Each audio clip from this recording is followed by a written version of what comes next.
আজকে দেখে নেব যে আমাদের কত বিপুল পরিমাণ নিয়োগ হতে চলেছে পশ্চিমবঙ্গ পুলিশে। তো দেখতে পাচ্ছ যে মোট যে অনুমোদিত শূন্যপদ রয়েছে, সেই মোট অনুমোদিত শূন্যপদের সংখ্যা দেখছো 1,00,000-এর উপরে রয়েছে। 1,00,000 উপরে রয়েছে পুলিশে নিয়োগের সংখ্যা। তার মধ্যে বর্তমানে যে পদটি খালি রয়েছে সেটা রয়েছে 43,000 মতো, বিপুল সংখ্যক একটা ভ্যাকান্সি আমাদের খালি রয়েছে। এর মধ্যে 2024-এ দেখতে পাচ্ছ 2024 সালে যে কনস্টেবল নিয়োগের হওয়ার কথা ছিল, সেই নিয়োগ প্রক্রিয়ার মাধ্যমে 16,000 মতো কনস্টেবল চাকরি পাবে। এবং এই জিনিসটা আটকে রয়েছে আমাদের আদালতে, বিভিন্ন মামলা রয়েছে এবং অফিস সংক্রান্ত মামলা। এটা যদি মিটে যায় তাহলে আমাদের এই 16,000 নিয়োগটা শীঘ্রই হতে চলেছে। এবার আমাদের নতুন নিয়োগের বড় খবর, অর্থাৎ নতুন কতটা নিয়োগ হতে পারে সেটা আমরা এবার দেখে নেব।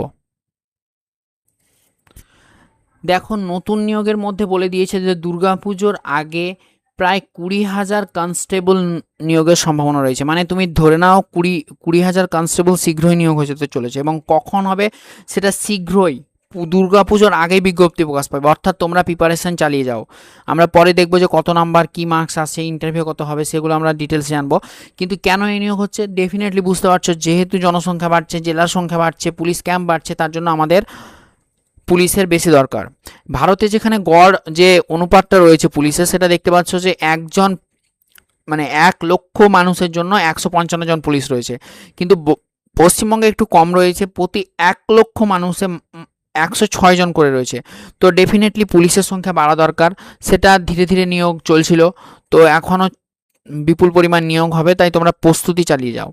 তো নতুন যে পরীক্ষা পদ্ধতি হচ্ছে সেটা 4টে ধাপে হবে। প্রথমে হবে লিখিত পরীক্ষা, লিখিত পরীক্ষায় পাস করলে ব্যাস, এবার হচ্ছে তোমার ফিজিক্যাল মেজারমেন্ট টেস্ট হবে। অর্থাৎ তুমি হাইটে বাদ যাচ্ছ কিনা সেটা দেখা হবে। হাইটে যদি পাস করে যাও তো ফিজিক্যাল এফিসিয়েন্সি টেস্ট, অর্থাৎ দৌড়ানোর পরীক্ষা হবে।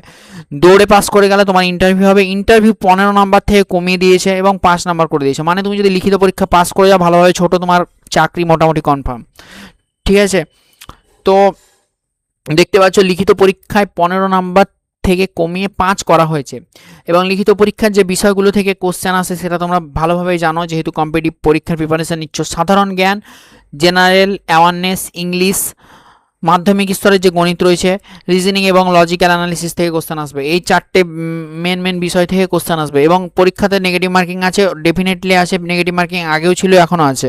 প্রশ্নপত্র কী ভাষায় হবে? বাংলা ভাষাতেই হবে এবং নেপালি ভাষাতে, যারা নেপালি আসো তাদের জন্য। তো অফিসিয়াল বিজ্ঞপ্তি শীঘ্রই প্রকাশ পাবে, তাই তোমরা প্রস্তুতি চালিয়ে যাও এবং আমার চ্যানেলটিকে লাইক, সাবস্ক্রাইব করো এইরকম এডুকেশনাল কন্টেন্ট পাওয়ার জন্য।